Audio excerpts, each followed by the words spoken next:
विज्ञापन जारी किया जाए। क्या डिमांड?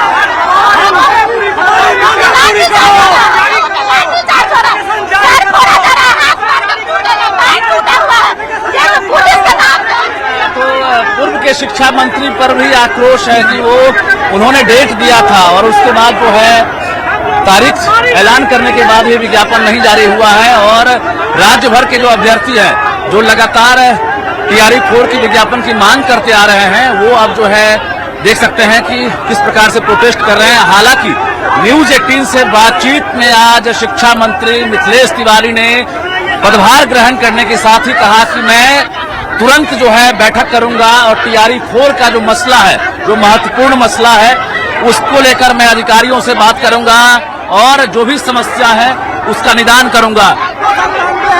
सर आपको तो बहुत अच्छे से जानते हैं, आप छात्र का बात उठाते हैं सर, हम लोग के लिए क्यों नहीं उठा रहे सर? डेमोक्रेसी का 4th पिलर है सर आप लोग। सर हम लोग को किसी तरह से नोटिफिकेशन दिलाइए। दूसरा बात, अभी हम लोग का जो आंदोलन का नेतृत्व करता दिलीप कुमार है उसको उठा लिया गया, उसको तुरंत रिलीज किया जाए। अभ्यर्थी हैं वो लगातार देख सकते हैं कि यही प्रोटेस्ट कर रहे हैं और पुलिस के लिए बड़ी चुनौती बन गई है क्योंकि बड़ी संख्या में पुलिस प्रशासन की तैनाती की गई है, लेकिन अब तक जो है जो अभ्यर्थी हैं मानने को तैयार नहीं है और कहीं न कहीं जो आक्रोश है वो राजधानी पटना। मंत्रिमंडल का जब विस्तार हो रहा था तो उसमें जब देखे हम लोग कि भाई महिला का संख्या भी ज्यादा है कि नहीं, मतलब 5-5 को महिला है तो भाई बड़ा अच्छा लगा देख के, कम से कम 5 महिला को जगह मिला है, कभी एको को महिला नहीं हुआ करती थी, है कि नहीं। तब इतनी सारी महिला आ गई है मंत्रिमंडल में, तो महिलाओं के लिए क्या क्या होना चाहिए? महिलाओं के लिए तो इतना कर ही रहे हैं और जितना हो सकता है उतना ध्यान दे और जितना हो सकता है जो है बैरिकेड कर दिया गया है। हालांकि जो अभ्यर्थी हैं वो फिलहाल सरकार तक बात पहुंचाना चाह रहे हैं क्योंकि इससे पहले भी आंदोलन हुआ था और छात्र नेता दिलीप जो हैं वो एक तरह से नेतृत्व कर रहे थे, उन्हें भी चोट आई है कहा जा रहा है और उन्हें हिरासत में ले लिया गया फिलहाल। लेकिन जो बाकी छात्र हैं वो तत्काल जवाब चाहते हैं कि आखिर जो सरकार लेट लतीफी कर रही है उसको लेकर जो है सरकार ठोस जवाब दे कि टीआरई 4 की वैकेंसी कब आएगी, क्योंकि विज्ञापन को लेकर अधियाचना जो है शिक्षा विभाग ने भेज दिया है और अधियाचना जाने के बाद भी अब तक जवाब नहीं मिला।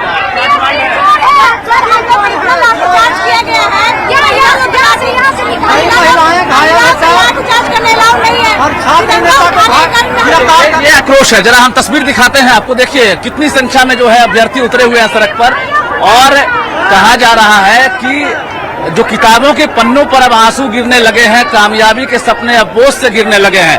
मंत्रिमंडल का जब विस्तार हो रहा था तो उसमें जब देखे हम लोग कि भाई महिला का संख्या भी ज्यादा है कि नहीं, मतलब 5-5 को महिला है तो भाई बड़ा अच्छा लगा देख के, कम से कम 5 महिला को जगह मिला है, कभी एको को महिला नहीं हुआ करती थी, है कि नहीं। तब इतनी सारी महिला आ गई है मंत्रिमंडल में, तो महिलाओं के लिए क्या क्या होना चाहिए? महिलाओं के लिए तो इतना कर ही रहे हैं और जितना हो सकता है उतना ध्यान दे और जितना हो सकता है वो सुनवाते अपने दर्शकों को। मिथिलेश तिवारी ने शिक्षा मंत्री के रूप में पदभार ग्रहण कर लिया है। चुनौतियां कई हैं, लेकिन अब ये क्या करेंगे, विभाग को कैसे चलाएंगे, सीधी बातचीत हम करेंगे। शिक्षा विभाग, मानव संसाधन, एक तरह से सबसे बड़ा विभाग, कई चुनौतियां भी होंगी। देखिए हमारी शिक्षा विभाग की इतनी बड़ी टीम है, तो मैं जब संगठन में काम करता था तो हम ये मान के चलते थे कि प्रेसिडेंट प्रेजाइड और टीम डिसाइड। तो हमारी शिक्षा विभाग की इतनी बड़ी टीम है, सबके साथ बैठेंगे, बैठ के समस्या समझेंगे और सब मिल के समाधान ढूंढेंगे। माननीय नीतीश कुमार जी के नेतृत्व में हमारी एनडीए की सरकार ने चरवाहा विद्यालय से लेकर आईआईएम तक का सफर तय किया है। अब इसको और आगे ले जाना है, गुणवत्तापूर्ण शिक्षा और साथ में शिक्षा के साथ संस्कार और शिक्षा के साथ रोजगार, जी इन सब चीजों पर काम करें। निगाहें टिकी हुई है। पहला इंटरव्यू आपका है शिक्षा मंत्री के रूप में, रोजगार को लेकर क्या दरवाजा खोलेंगे आप और जो बहाली फंसी हुई है खासकर टीआरई 4, इसको लेकर क्या करेंगे? कुछ भी फंसेगी नहीं। अब जितने भी फंसे होंगे सबका तार आपको देखेंगे, जल्दी से जल्दी उसका सुलझ जाएगा।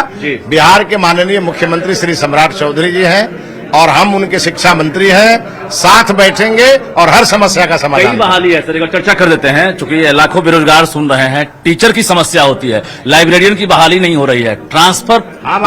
हम आपसे एक सप्ताह के अंदर ही बुला के बात करेंगे और हम अपना जो हमारा विजन है एजुकेशन डिपार्टमेंट का वो पूरा साझा करेंगे और आप चिंता मत करिए, हम नीचे से आए हुए व्यक्ति हैं, हमको सब मालूम है कहाँ कहाँ क्या समस्या। टीचर भी रहे हैं आप?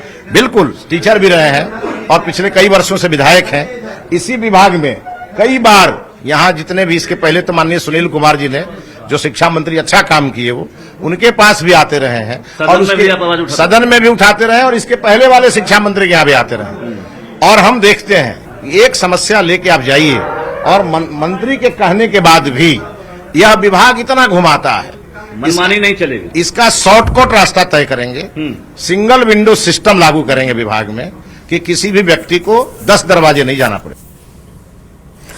रजनीश लगातार हमारे साथ बने हुए हैं। इस बीच बड़ी खबर अपने दर्शकों को बता दें, शिक्षा मंत्री का बड़ा बयान, 1 हफ्ते का समय वो दे रहे हैं और कह रहे हैं कि कोई भी बहाली नहीं फंसेगी, समीक्षा करेंगे, जहां पर भी दिक्कतें हैं सिंगल विंडो के तहत समाधान किया जाएगा, यहां से वहां अभ्यर्थियों को नहीं जाना होगा। शिक्षा मंत्री का ये बहुत बड़ा बयान, पदभार ग्रहण करने के साथ ही ये पहला बयान, पहला भरोसा कि कोई बहाली नहीं फंसेगी। देखिए, एक तरफ टीआरई 4 के अभ्यर्थी प्रदर्शन कर रहे हैं कि विज्ञापन जारी किया जाए, डेडलाइन बताई जाए, उस बीच शिक्षा मंत्री का भी बड़ा बयान सामने आ गया है। न्यूज 18 बिहार झारखंड से खास बातचीत में उन्होंने ये भरोसा दिया है कि सिंगल विंडो सिस्टम ये क्रिएट किया जाएगा, अभ्यर्थियों को यहां से वहां नहीं जाना होगा, विज्ञापन जल्द जारी किया जाएगा। 1 हफ्ते के अंदर वो फिर से न्यूज 18 बिहार झारखंड से बात करेंगे और उस बातचीत में एक एक चीजें वो सामने रखेंगे। रजनीश लगातार बने हुए हैं क्योंकि रजनीश, आपने शिक्षा मंत्री से बात की, पहला उनका बयान, पहला भरोसा कि 1 हफ्ते का समय दीजिए और आपको बुलाकर वो खुद बात करेंगे, सिंगल विंडो सिस्टम के तहत सब कुछ दुरुस्त किया जाएगा। क्या उस भरोसे के बाद भी अभ्यर्थी मानने को तैयार नहीं है, इंतजार करने को तैयार नहीं है? बिल्कुल, देखिए, शिक्षा विभाग की लेट लतीफी से जो नए शिक्षा मंत्री हैं मिथिलेश तिवारी, वो वाकिफ हैं। उन्होंने बड़ा बयान दिया है कि सिंगल विंडो सिस्टम लागू किया जाएगा और उसके तहत लोगों को अब 10 जगह जो है चक्कर नहीं लगाना होगा और जो भी बहाली है वो फंसेगी नहीं। तो कहीं ना कहीं टीआरई 4 के जो अभ्यर्थी हैं, जो प्रोटेस्ट कर रहे हैं, आज ही मंत्री ने पदभार ग्रहण किया है। हालांकि उनको जानकारी मिल गई है कि आज जो है हजारों की संख्या में अभ्यर्थी सड़क पर उतर गए हैं। ऐसे में उम्मीद यही है कि अगले 1 से 2 दिनों में समीक्षा बैठक के बाद टीआरई 4 को लेकर मंत्री जो है बड़ा भरोसा दे सकते हैं और इसको लेकर रास्ता खुल सकता है, क्योंकि टीआरई 4 की जो बहाली है, 2 साल से लगातार अभ्यर्थी इंतजार कर रहे हैं। 46,000 पदों पर लगभग बहाली होनी है, अधियाचना जो है भेजी जा चुकी है, लेकिन बीपीएससी अब तक जो है विज्ञापन जारी नहीं किया है। बताइए। हम लोगों का निवेदन है कि बीपीएससी के परीक्षा